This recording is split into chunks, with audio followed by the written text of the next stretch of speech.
जय जिनेन्द्र भैया जी। जय जिनेन्द्र। भैया जी, आज आज आप मैं मेरा दही बड़ा का पहले से त्याग था। बट हमको मालूम नहीं था कि ये कड़ी का भी, अपना जो बेसन का कड़ी का आपने बताया। तो दही और बेसन का कड़ी का मैं फिर आज से आजीवन त्याग लेता हूँ। और भूल चूक माफ है, जाने अनजाने में कोई गलती में माफ है। सपना में दोष न लगे। बस ये इसी भावना से ये कर हम आज आज से त्याग लेते हैं। बहुत दूसरा चीज अच्छा। हाँ, दूसरा चीज भैया जी, ये जो आपने द्विदल का जो चीज और बताया, इसका थोड़ा सा डिटेल्स और बताइए प्लीज। क्योंकि क्या है, हम लोग को ये समझ में नहीं आता था कि ये जैसे आपने आज आज गेहूं को अपन लोग अगर रोटी के अंदर में अगर उस गेहूं का कट हो जाता है तो गेहूं का दो टुकड़ी हो गया।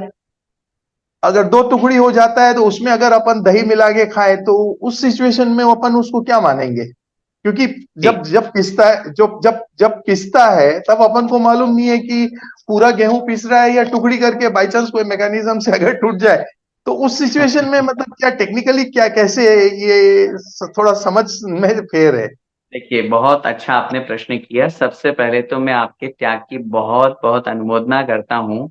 और मैं तो यूं कहूंगा कि आज की हमारी कक्षा पढ़ाना सार्थक हो गया कि आपने बहुत बड़े, क्योंकि बहुत बड़े पाप से आप बच गए हैं विकास भैया। इट्स ट्रू कि ठीक है, मानते हैं दही बड़ा एक द्विदल के नाम पे अपने अपने समाज में एक मेंटेलिटी बनी। हाँ, दही बड़ा मतलब द्विदल। इसके अलावा जयपुर में तो पागल है लोग कड़ी के पीछे कि बिना दही की कड़ी बनती ही नहीं है। बोले इसके बिना तो स्वाद आता है कि ऐसा, और बोलते हैं उल्टा हम लोगों को। मैंने भैया अब तुम्हारी तुम जानो, लेकिन हकीकत यही है। अब रही बात द्विदल की, जो आपने बात बोली है, द्विदल का मतलब जहां दो दल हों। गेहूं का आपने प्रश्न उठाया, बहुत अच्छा है कि गेहूं भी तो दो टुकड़े हो सकते हैं। तो यहाँ द्विदल का जो आचार्यों ने शास्त्रों में लिखा है और लॉजिकली जो दिख रहा है अपन को, वो दल से लेना है दलहन। दलहन का मतलब होता है दालें। जो दालें जितनी जिन चीजों की बनती है, चाहे मूंग की, गेहूं की दाल नहीं बनती। गेहूं का अगर अच्छा बनेगा अच्छा। तो दलिया बनेगा। गेहूं ओके। कभी दो टुकड़ों में कभी पीस नहीं सकता है। लेकिन दालें जितनी भी है, मूंग की है, चने की है, उड़द की है ना, या हम्म। अरहर की है। ये जितनी भी दालें अपनी बन रही हैं, वो सब दालें क्यों हैं? क्योंकि उनको दो टुकड़ों के रूप में विभाजित किया जा सकता है। ऐसे तो अगर अपन बोलेंगे तो हर अनाज हो जाएगा दो टुकड़ों में। तो आप गेहूं के दो टुकड़े कर दो, जौ के दो टुकड़े कर दो, मक्का के दो टुकड़े कर दो, बाजरे के दो टुकड़े कर दो। तो वो वैसा वाला दो टुकड़े वाला सिस्टम नहीं है। दल अच्छा। दल से यहाँ लेना है, दल मतलब टुकड़े, और दलहन रूप में जो दो दलहन, दाल। दो दालें जितनी भी है अपने दलहन, अपने यहाँ देखो तिलहन शब्द होता है। तिलहन माने तेल वाले, हम्म। जिनसे तेल निकलता है। ऐसे दलहन, दलहन का मतलब जो दालें होती है। तो वो उस रूप में उनको उपयोग नहीं करना है। चाहे वो उनको, मैंने बताया ना, आप उनको किसी भी फॉर्म में ले लो। आपने उनका आटा बना लिया हो, मतलब जैसे बेसन बन जाता है चने का। तो ऐसे ही आपने चाहे उसको, जैसे चौला है। अब चौला जो है, बहुत से लोग, अपन लोग सर्दी में चौले की पकौड़ी उपयोग करते हैं, जिसको बड़ी भी बोलते हैं या बड़ा भी हम्म। बोलते हैं, है ना।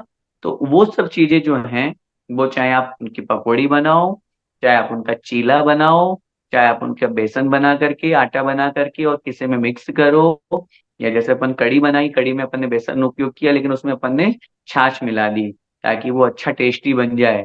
तो वो टेस्टी उसका टेस्टी नहीं, वो टेस्टी जीभ का टेस्टी है। वहां त्रिजीव जीव जो पैदा हो रहे हैं उनका टेस्ट आ रहा है। तो वो चीजें अपने को वहां पर द्विदल के अंतर्गत ग्रहण करनी चाहिए। ऐसे तो अगर अपन लगाएंगे तो काजू के भी दो टुकड़े हो जाएंगे। तो वो ड्राई फ्रूट है, तो वो चीज वहां उस चीज को नहीं लगाना। सिर्फ दालों को दही, छाछ या जो उसका जो फॉर्म है उसके रूप में अपन को अ, अभक्ष्य कहा गया है, उससे अपन को बचना चाहिए। बहुत बहुत धन्यवाद। जय जिनेन्द्र। नेहा जी जैन। जय जिनेन्द्र पंडित जी। एक जय। मिनट। पंडित जी, मैं एक इंसिडेंट शेयर करना चाहती हूँ। मैं बहरीन में थी और वहां पे जैसे पत्ते लेके आते थे, तो जो मूली पत्ता था, तो मैं जब भी पत्ते लेके आती हूँ तो उसको गेहूं के चलने से छान के यूज करती हूँ। तो जो मूली पत्ते के जो पत्ते थे, जब उसको छानती थी, इतने असंख्यात जीव उसमें से खिरते थे। और वो 3-4 बार छानने के बाद भी फिर उसको जब पानी में धोती थी तो वहां पे उस पानी में भी जीव दिखते थे। तो उसके बाद तो मैंने वो चीज का त्याग ही ले लिया, मूली के पत्ते का, कि ये तो खाने योग्य ही नहीं है। पर मतलब मतलब पालक पत्ती को भी छान के यूज करते हैं, तो अभी मतलब छानने में वहां पे जीव आते थे, एक दो जीव दिखते थे उसमें ज्यादा, पर मूली पत्ता में दिखता था। और एक और देखिए, चीज पहली बात तो यही कहूंगा कि पत्ते के बारे में आपने कहा, ठीक है, मूली पत्ते में ज्यादा होंगे, लेकिन कोई सा भी पत्ता हो, धनिया हो चाहे पालक हो चाहे मूली हो, इन सब में बहुत छोटे छोटे जीव होते हैं जो पत्तियों के बीच में छिपे रहते हैं, अपन को नहीं दिख पाते हैं। छानने वाला जो सिस्टम आपने बताया उसमें दिख रहे हैं, तो इसका मतलब हमारे आचार्यों ने जो कहा है वो बिल्कुल सही कहा है। उस पर अपन को उस रूप में श्रद्धान करके और उसको जितना जल्दी हो सके उसको छोड़ने का प्रयास करना। और पंडित जी, ईस्ट जो यूज करते हैं, तो ईस्ट भी त्रस्त जीव में आता है, जैसे ब्रेड बिल्कुल वगैरह जो बिल्कुल, बनती इष्ट, है। हाँ हाँ, बिल्कुल बिल्कुल, हमने पता कर लिया उसका। इष्ट भी पूरा का पूरा अभक्ष्य है, वो अभक्ष्य से ही बनता है, नॉन वेज से ही बनता है। और जैसे जैसे यहाँ पे जो दूध आता है वो पैस्चराइज होके आता है, तो पैस्चराइज में ये लोग क्या करते हैं कि एकदम से पूरा फुल टेम्परेचर पे दूध गर्म करके एकदम से ठंडा कर देते हैं, तो उसको क्या माना जाएगा? नहीं, पहली बात तो वो पैकेट वाला या एक साथ जो दूध गर्म किया है वो मर्यादा के अंदर तो गर्म हुआ नहीं है। दूसरी बात, कितने दिन पहले हुआ है, सेम डे तो होता नहीं है। तो वही चीज है कि अचानक से जो आप कह रहे हो कि बहुत तेज टेम्परेचर पे गर्म किया फिर अचानक से ठंडा कर दिया, तो वहां तो हिंसा वैसे ही अपन बोलते हैं कि भी अचानक से आप फ्रिज में रख दो, ठीक है, नॉर्मल होने के बाद रखना अलग चीज होती है। तो वो तो अभक्ष्य ही है।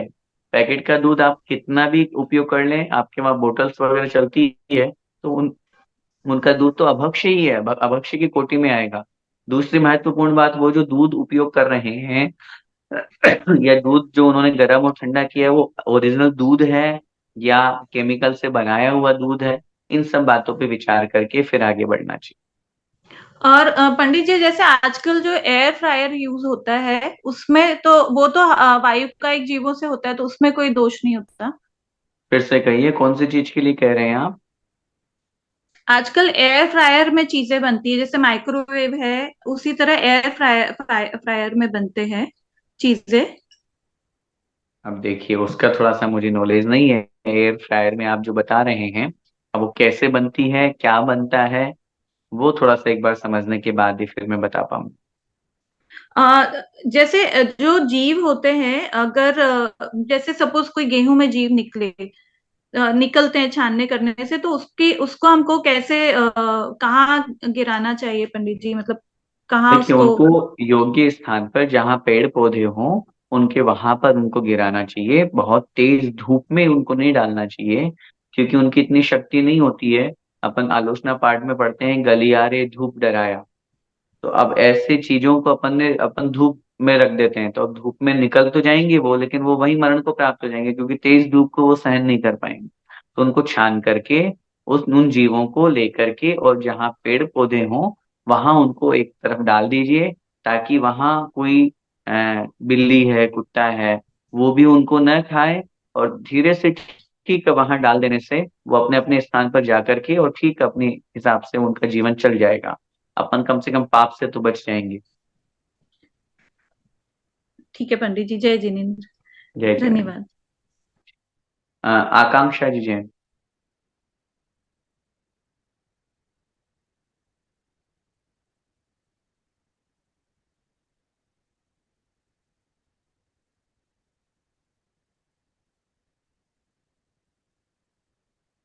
आकांक्षा जी अनम्यूट कीजिए।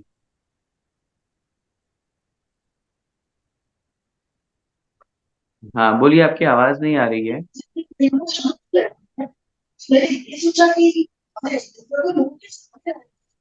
हाँ अभी आ रही है, बोलिए।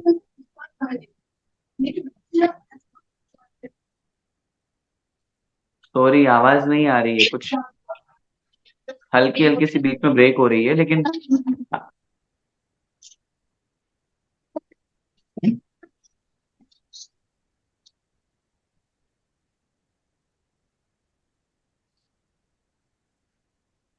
अनम्यूट तो हो गया, लेकिन वहां से कुछ आपके आप नेटवर्क का या आपका कुछ माइक इश्यू है। माइक का आप देखिए एक बार, या फोन का माइक।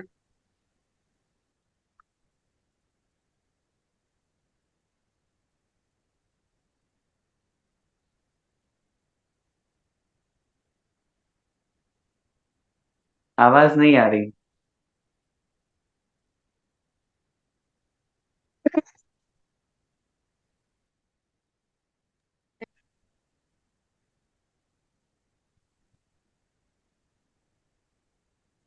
हेलो। हाँ, अभी आई। हाँ सर, जय जिनेन्द्र। मेरा जय प्रश्न जय। ये है कि जब हम घर घर पे भटूरे या फिर पिज्जा में जब गेहूं के आटे में दही डालते हैं तो वो द्विदल है? नहीं, गेहूं के आटे में आपने दही डाला वो द्विदल नहीं है। लेकिन अगर आप उसको किसी जैसे एग्जांपल समझ लीजिए, आपने छोले भटूरे, आप छोले बनाए, तो छोला हम्म। तो आपका चना हो गया, मोटा हम्म। चना। तो अगर आप उसके साथ में उसको खाएंगे तो द्विदल हो जाएगा। आप उसको अच्छा। अगर दालों के किसी भी चीज के फॉर्म के साथ में नहीं खाना आपको, अगर उसमें दही डला हुआ है, जैसे छोले भटूरे आपने एग्जांपल दिया, भटूरे में आपने आटा लगाने के लिए दही का यूज कर दही लिया। सॉफ्टवेयर के लिए, हाँ। हाँ, तो आप उसमें फिर इधर जो सेकंड जो चीज होगा अपना, उसमें चना हम्म। है, छोला है, दालें हैं, वो यूज नहीं कर सकते।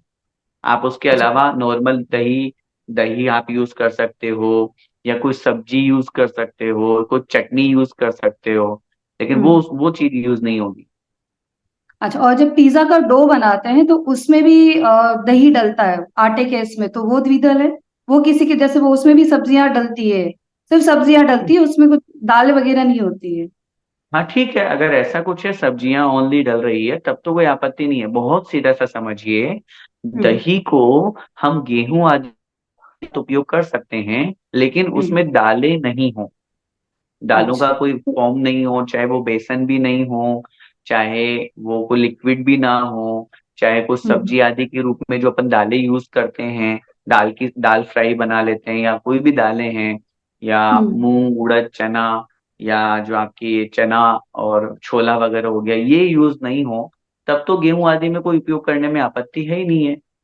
अच्छा, और जब हम एक थेपला बनाते हैं उसमें भी दही डलता है, तो लाइक मेथी की सब्जी, हरी सब्जी डलती है, तो उसमें वो द्विदल नहीं हुआ?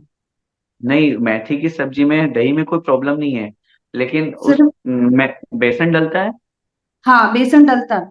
बेसन डलता है, दही डलता है, मतलब तिल डलता है। जो मैं यूज कर रही हूँ मेरे वो बता हाँ रही हूँ हाँ मैं। ठीक है, समझ गया। लेकिन हम्म। आपने दही भी यूज किया और बेसन भी यूज किया, तो हो गया, वो तो गलत गड़बड़ हो गया वो तो। वो द्विदल हो गया, हाँ, क्योंकि वो हाँ तो हमें बेसन लग रहा है लेकिन है तो दाल ही। हाँ हाँ, वो दाल का मैंने कहा ना, दाल का चाहे आप आटा बना लो, चाहे दाल हम्म। सीधी यूज करो, चाहे चना सीधा यूज करो, कैसा भी करो, हाँ। वो हम्म। दही के साथ नहीं चलेगा। नहीं चलेगा, तो वो मतलब थेपले में अगर ये सारी चीजें हैं तो वो द्विदल में आ गया। बिल्कुल बिल्कुल। हाँ, अगर किसी के सौगंध हो, अगर ये खिलाया तो वो भी दोष लगेगा। आपको भी लगेगा, खाने वाले को हाँ, भी लगेगा। हाँ, वो खाने भी है। वाले को पूछना चाहिए कि भैया इसमें क्या क्या मिला है, और फिर हाँ। नहीं बता पाए या गलती से या भूल चूक में खा लिए, तो उसको भी दोष लगेगा। हाँ, हाँ, तो बराबर। इसकी बजाय आप बेसन की बजाय गेहूं के आटे का बना लो तो। और अगर बेसन के बजाय अगर मक्की का आटा डाल दो तो वो भी द्विदल है? नो प्रॉब्लम, नहीं नहीं नहीं नहीं नहीं नहीं, मैंने कहा ना, देखिए द्विदल को दालें फिर भी समझिए। नहीं। हाँ। डालेंगे, हाँ, आप चाहे मक्की के आटे में बना लो, हम्म। जीरे के आटे में, ज्वार के आटे में, गेहूं के आटे में, उसमें बना सकते हम्म। हो। जैसे एग्जाम्पल समझिए, अभी कड़ी की बात आई थी, विकास भैया ने कहा, तो हम लोग जैसे घर पे हम्म। कड़ी बनाते हैं, तो बेसन तो यूज हम्म। करते हैं, बेसन की कड़ी बनती है, लेकिन उसमें खटाई जो है वो अपन नींबू की डाल देते हैं। तो नींबू है खटाई भी या तो फिर चाहिए ना। आमचूर। हाँ, हाँ। अमचूर वगैरह है, तो ये इमली वगैरह है, तो इनको डाल हम्म। करके आप यूज कर सकते हो। या फिर आपको भी, हमको दाल, जैसे अभी हमारे राजस्थान में, जयपुर में हमारी तरफ तो राबड़ी चलती है ना, बाजरे की और इनकी राबड़ी होती है, तो गेहूं की। तो अब उसमें दही यूज होता है, तो लेकिन बाजरा का आटा लेकर के या गेहूं का आटा लेकर के उसकी राब बना ली जाती है, तो वो उपयोग अच्छा। कर सकते हो आप, लेकिन बेसन नहीं डलेगा उसमें। अच्छा, कई बार कोई कोई बोलता है कि पहले बेसन और पानी उकाल लो, कड़ी की बात हो रही है, उकाल लो, उसके बाद छाछ बना के ऊपर से डाल दो, तो वो तो द्विदल ही हुआ। चाहे उकाली हुई हो, गर्म की हुई हो, चाहे हम्म। ठंडी हुई हो, ये जो बात आप कह रहे हैं ये हमारे सामने भी आई थी। कुछ लोग कहते हैं अब तो वो उकल गई ना, अब तो गर्म हो गई, गर्म होने के बाद कोई वो नहीं रहता। ऐसा हाँ। नहीं है। वो तो कुछ भी डालो, चाहे बिना उकाले डालो चाहे ठंडी डालो, वो तो सीधी सी बात है। ये तो जहां मिक्स हो गया, वहां मुख की लार का संयोग बन गया, वहां जीव पैदा हो जाएंगे। जीव पैदा हो जाए। ठीक है। और एक क्वेश्चन है, जो शंख होता है, शंख, उसे घर पर या मंदिर जी में बजाने में कोई दोष है? देखिए, बजाने में दोष तो इतना अपन जरूर मानते हैं कि शंख जो है, इस विषय में मैंने बहुत रिसर्च की। पहले हमारी खुद की ये धारणा थी कि शंख जो है वो दो इंद्रिय जीव का एक कलेवर है ना, हम्म। शरीर जिसको अपन बॉडी बोलते हैं। हम्म। अभी हम आगरा में पूज्य गुरुदेव महाराज के चरण सानिध्य में जब गए थे, वहाँ वो चल रही थी, स्वाध्याय चल रहा था, तो वहां दोपहर में स्वाध्याय में ही चर्चा आई। तो महाराज जी ने कहा कि शंख जो है, बहुत ध्यान से सुनिएगा और सब लोगों से निवेदन करूंगा, शंख जो दो इंद्रिय जीव अपने यहाँ पर कहा गया है, उस शंख का शरीर अलग है, और वो जो शंख का शेप बना है वो अलग है। हम्म। हम भी पहली बार सुने तो थोड़ा सा हमको भी आश्चर्य हुआ। वो हम्म। कह रहे हैं महाराज जी, और ये उन्होंने देखा, बहुत अच्छी तरह से रिसर्च किया, जो दो इंद्रिय जीव जिसको अपन शंख बोल रहे हैं, वो शंख नहीं है, शंख के अंदर है। हम्म। तो अब जीव तो मरण हो गया, और वो जो जीव मरण को प्राप्त हो गया, तो उसका जो छोटा सा शरीर था वो भी ठीक है, उसमें हाड़ मांस खून पीपता, लेकिन वो भी निकल जाएगा, सूख जाएगा, खिर जाएगा, हो सकता है अंदर भी हो। लेकिन वो जो हम्म। शेप बन करके सामने आया शंख का, वो हम्म। दो इंद्रिय नहीं है, न दो इंद्रिय की बॉडी है। वो तो ठीक है, एक वो प्राकृतिक से जैसे एक नेचुरल वैसा शेप बन जाता है। तो उस दृष्टि से वहां पूज्य गुरुदेव का कहना था, और वो नई बात सामने आई, कि उस दृष्टि से उस शंख को बजाने में कोई आपत्ति नहीं, दोष नहीं है। नहीं, पहले हम भी ये समझते थे कि महाराज ये तो एक तरह से जैसे हड्डी होती है, वैसे हड्डी हो गई, हड्डी को तो छूने में अपने को पाप लगता है, दोष लगता है। तो महाराज जी ने कहा अगर ऐसा है तो अपने शास्त्रों में शंख को मंगल द्रव्यों में क्यों लिया? मतलब जो अच्छे शुभ शकुन के द्रव्य होते हैं, उनमें भी हम्म। इनका कथन किया जाता है। समोषण आदि में या अनेक स्थानों पे, जैसे नारायण श्री कृष्ण ने शंख बजाया, उनके बारे में कथन मिलता है। तो शास्त्रों में जब मिलता है तो इसका मतलब वो गलत नहीं है। तो उस धारणा को फिर हमने भी उस दिन से ठीक किया। आपने भी आज ये प्रश्न वापस मतलब सामने करके, और वापस उस बात को हमें रिकॉल करने का भी मौका दिया। और सब लोगों के बीच में ये कहूंगा कि शंख जो है, वो उस दृष्टि से, शंख का शेप जो है वो जीव नहीं है, उसके अंदर जीव था, ठीक है।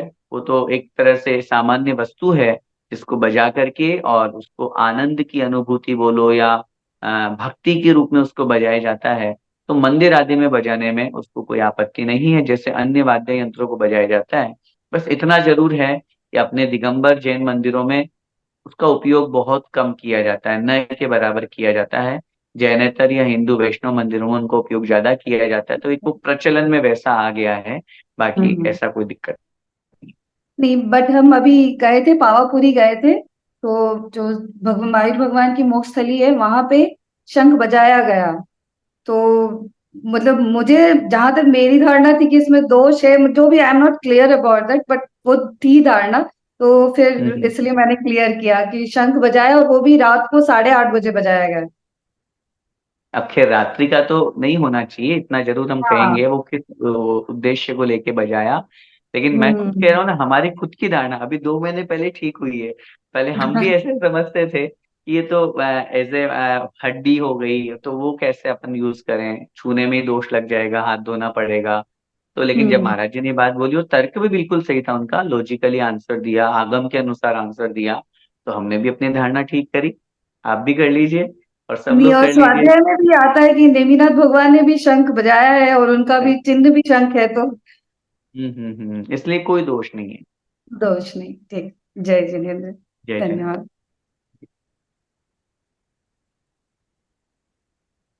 आतिश जी पांडे।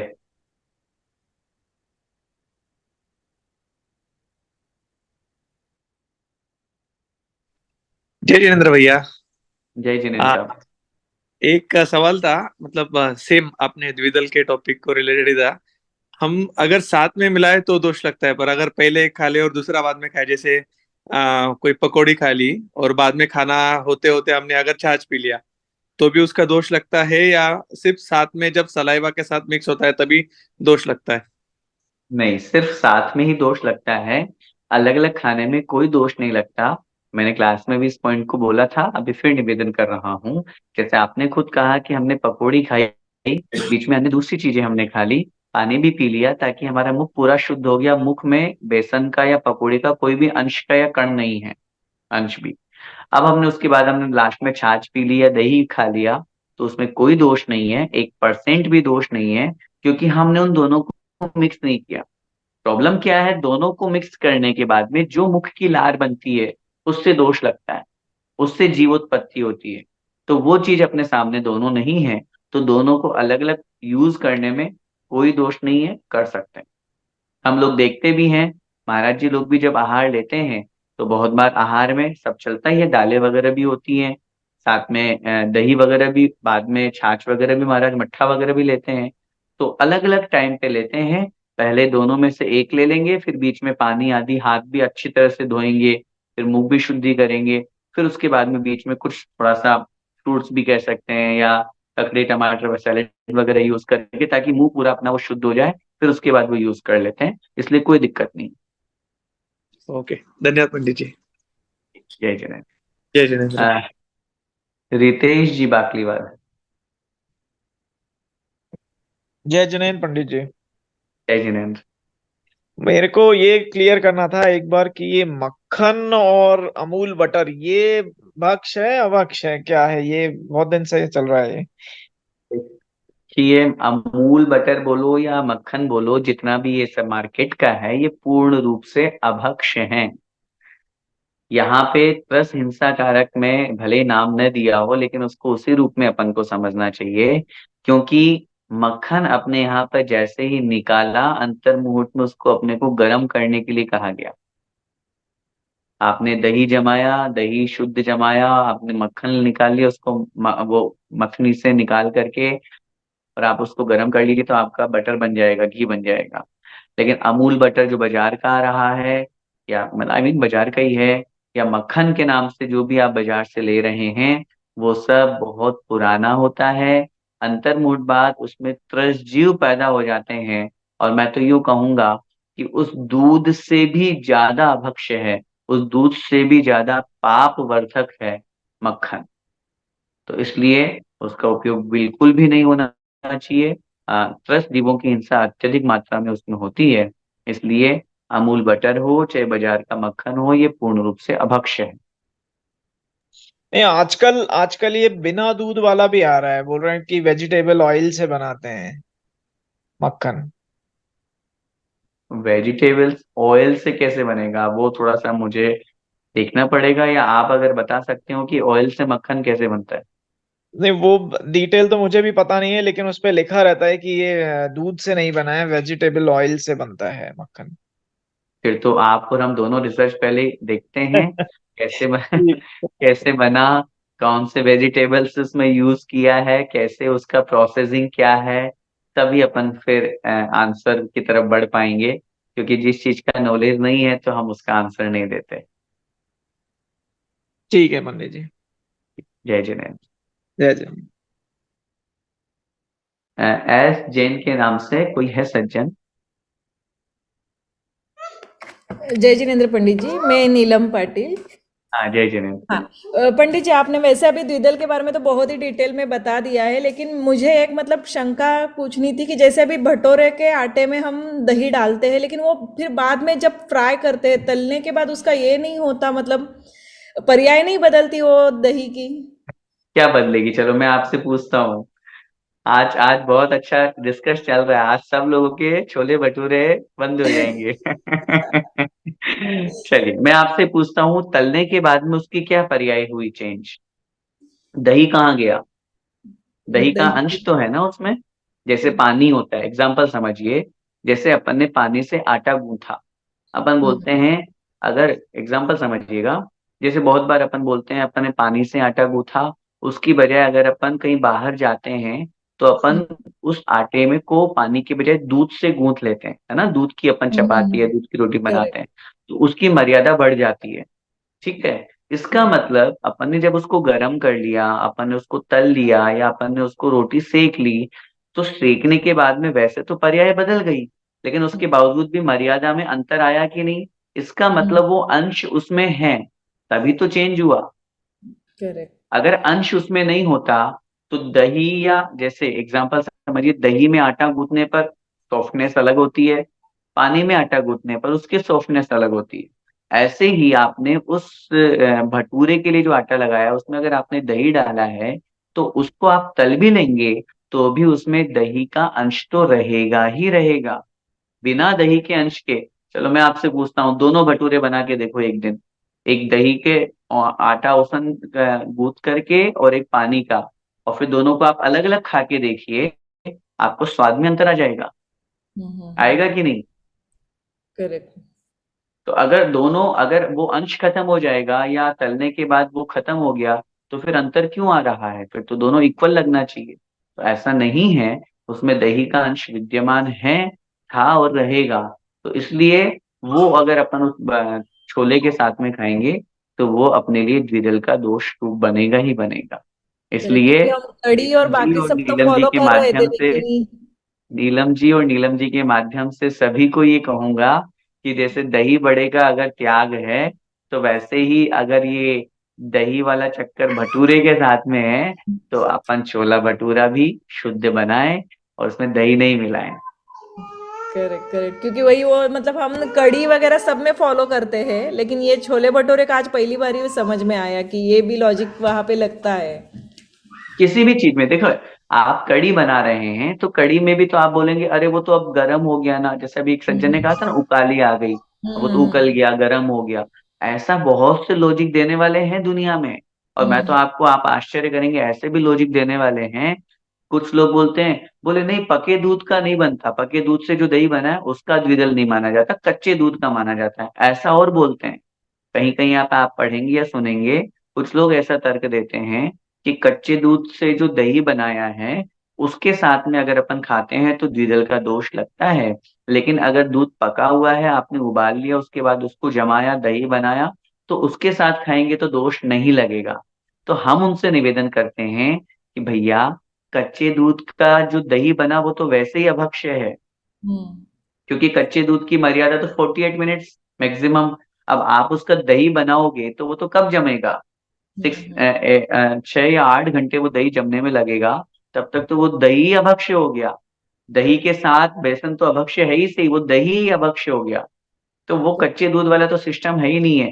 हम्म इसलिए ये सिर्फ रसना इंद्रिय की लोलुपता में लोग ऐसे गली गली निकाल निकाल करके बोलते हैं। बाकी चाहे कच्चा दूध हो, चाहे पका दूध हो, कच्चा दूध वैसे ही अभक्ष्य है, उससे बना हुआ दही। तो पका हुआ जो दूध का दही है, वो किसी भी रूप में अपन लें, बेसन आदि के साथ में यूज करते हैं, तो वो द्विदल के दोष में आएगा। हम्म। ठीक है, धन्यवाद पंडित जी। जय। नेहा जी जैन का वापस हैंड रेज है। जय जिनेन्द्र पंडित जी, मेरा एक क्वेश्चन था कि मटर भी दाल के रूप में आएगी, दाल हाँ जी, दाल में हाँ आएगी? जी, बिल्कुल बिल्कुल, इसीलिए मटर पनीर उपयोग कर सकते हैं, लेकिन उसमें दही की ग्रेवी नहीं है। चलिए, पनीर अलग चीज हो गई, क्योंकि दूध को फाड़ के वो पनीर बनाया गया है, इसलिए उसमें कोई दिक्कत नहीं है, उसमें दही नहीं बने आप। लेकिन अगर आप दही का उसमें ग्रेवी या दही डालते हैं तो आप अक्षय। और दूसरा ये कि अभी जैसे चीज वगैरह जो होता है, तो चीज का क्या प्रोसेस होता है बनने का? जैसे चीज और पनीर में क्या अंतर हुआ पंडित जी? नहीं नहीं, बहुत अलग चीज है। पनीर को तो फाड़ करके बनाया जाता है, बाकी बाजार के पनीर की क्या सिचुएशन आई डोंट नो। चीज जो है उसको तो जो यूज किया जाता है उसमें नॉनवेज भी मिलाया जाता है। चीज को आप देखिएगा, क्योंकि मुझे ज्यादा प्रोसेसिंग की नॉलेज नहीं है, क्योंकि मैंने आज तक कभी उसको खाया ही नहीं है, देखना तो बहुत दूर की बात है। तो इसलिए वो क्या प्रोसेसिंग करके बनाया जाता है। बाकी इतना जरूर ध्यान है कि चीज में नॉनवेज का कोई ना कोई कंटेंट डलता है, इसलिए वो अपने यहाँ तो अभक्ष्य ही माना गया। जय जिनेन्द्र पंडित जी, धन्यवाद। जय जय।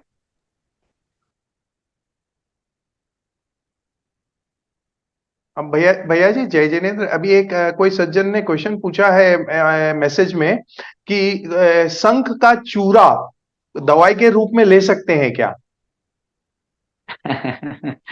अब देखिए, ऐसे ऐसी बात तो हम यहाँ से तो ये नहीं कहेंगे, क्योंकि कहीं ना कहीं वो है तो जीव का ही फॉर्म ना निकल करके आ रहा है।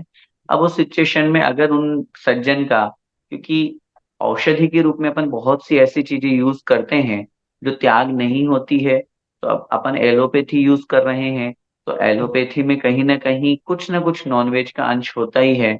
बहुत सी ऐसी सिरप होती है जिसमें कुछ हल्का अल्कोहल होता है। तो अब जिनका त्याग नहीं है, अगर कुछ अल्टरनेट नहीं हो तो ठीक है, और अल्टरनेट हो तो मैं तो ये कहूंगा कि जिसमें अपने को डाउट लग रहा है, तो ऐसे बहुत सारी औषधियां हैं, बहुत सारी दवाइयां हैं जिसमें अल्टरनेट निकल गया कि इसमें जीव नहीं है या जीव हिंसा से इसको नहीं बनाया गया है, तो अपन उसका उपयोग वैसा कर सकते हैं।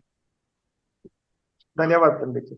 आज में आप सबको है ना दही बड़ा, कड़ी और छोला भटूरा का सबका त्याग का लिस्ट में आ गया है सब लोग। नहीं, हम यही कहेंगे, कोई दिक्कत नहीं है। आप एक बहुत विकास भाई एग्जाम्पल दूंगा, क्योंकि मैं ये भी मानता हूँ कि अपन कितना पाप से बच रहे हैं। और आपने कहा कि आज सबका आपने छुड़वा दिया, लेकिन मैं दूसरा अल्टरनेशन, क्योंकि मेरे पास में ऐसे भी तरीके हैं, क्योंकि हम अनेक जगहों पे जाते हैं तो लोग हमको भी परोसते हैं, तो हम भी देखते हैं भैया ये नई नई चीजें क्या खिला रहे हैं। हम गुवाहाटी का एग्जाम्पल बताते हैं आपको, हो सकता है आपको ध्यान भी होगा। तो गुवाहाटी में हम गए तो हमारे सामने दही बड़ा रखा गया, मतलब तो हमने देखा ये दही जो थोड़ा सा लिक्विड फॉर्म में ज्यादा था, तो मैंने कहा भाई ये हम तो खाएंगे नहीं। बोले नहीं भैया जी, हमको पता आप नहीं खाते हैं, हम भी नहीं खाते हैं, लेकिन ये जो दही है ये दही नहीं है, ये हमने जो नारियल होता है, गीला नारियल, उसको पीस करके और उसकी छाछ बना करके और फिर आपको हम परोस रहे हैं। तो हमने कहा देखो अपन जैनी लोग कितना दिमाग लगाते हैं, और कहाँ कहाँ से कोई ना कोई नई जुगाड़ पैदा कर लेते हैं। हमको खाना है, अभक्ष्य नहीं खाएंगे, लेकिन हमको खाना जरूर है वैसी चीजें। एलमंड तो मिल्क। इसलिए हाँ जी। एलमंड मिल्क बादाम हाँ का हाँ दूध से भी। हाँ, बादाम का भी है या कोकोनट का भी है। तो वो चीजें, तो वो आप लोगों को भी मैं ऐसा निवेदन करूंगा, क्योंकि ये हमने फिर चौके में भी ट्राई किया था, तो महाराज जी ने भी बहुत अच्छे से लिया, क्योंकि वो निकालने के बाद में फिर हमने उसको हल्का सा गर्म कर लिया और थोड़ी सी छौंकन लगा दी थी, तो वो बहुत टेस्टी भी लगा था। हल्का सा मसाला वगैरह मिला देंगे तो इसलिए मैं सबसे ये निवेदन करूंगा कि अगर किसी को लगे कि नहीं भैया जी हमें तो बड़ा अच्छा लगता है दही बड़ा, आप छुड़वाइए मत प्लीज, या जो अभी नीलम भाभी और सबने कहा कि छोला भटूरा में हम दही तो दही का अल्टरनेशन है अपने पास में, डोंट वरी। तो आप एक बार इसको ट्राई करके देखेंगे तो अपन उससे बच जाएंगे। गुवाहाटी तो क्या भैया जी बहुत टाइम क्रॉस हो गया है, बट मैं आपको लास्ट एक जस्ट पीस ऑफ इंफॉर्मेशन बहुत इंपॉर्टेंट है लगा मेरे को, तो इसलिए मैं शेयर कर रहा हूँ। गुवाहाटी जो बड़ा मंदिर है उसमें कोई भी अभिषेक करने से पहले दही बड़ा का त्याग अवश्य वो करवाते हैं। गुवाहाटी अच्छा का अच्छा, बड़ा मंदिर। हाँ, तो वो वेरी वहां पे गुड, क्या बात। दही बड़ा का, हाँ, ऐसा वहां पे है चलन। ठीक बहुत है अच्छा, भैया अनुमोदना। जी जी। हाँ, और कोई कुछ बोलने वाले थे अभी? नीलम भाभी या कोई आवाज आई थी बीच में विकास भैया के साथ? तो उसका दही जमाते हैं, जैसे जो आलमंड मिल्क है उसका दही जमा के फिर यूज करते हैं, तो फिर वही बात होगी। नहीं, दही जमाते ही नहीं है ना, वो सीधा ही यूज करते हैं भाभी। इसका दही नहीं जमाया जाता, वो सीधा बस लिक्विड फॉर्म में लिया, वाइट हो गया, वो वाइट है, बस उसको उसी फॉर्म में यूज करना है, उसका दही नहीं मतलब जमाया जाता। उसको पीस के दूध निकाला और वो दूध यूज करते हैं, है ना? बस बस बस, वही वही वही। हाँ आतीश आ, भैया। एक सवाल था, सॉरी आप बहुत लेट हो गए हैं, बट जस्ट एक माफी।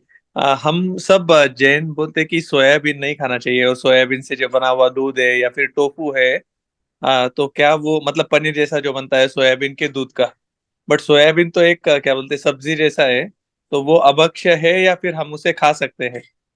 नहीं, सोयाबीन अपने खाने में कोई आपत्ति नहीं है। अपने यहाँ पे सोयाबीन को अभक्ष्य नहीं माना गया है।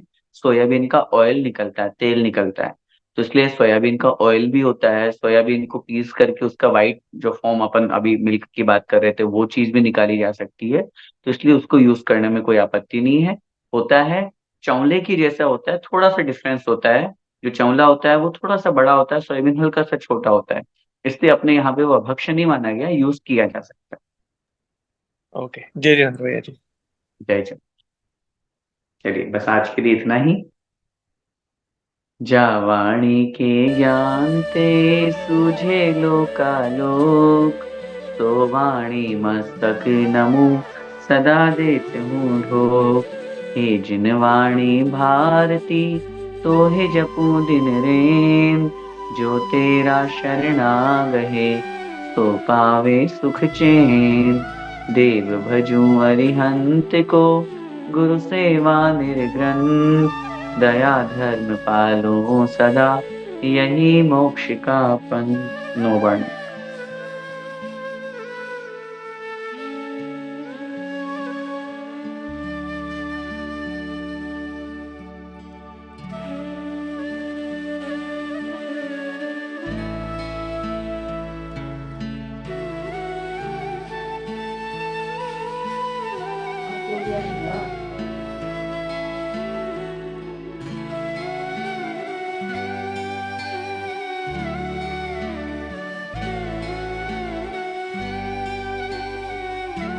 द्वादशांग में जिनवाणी माता की जय।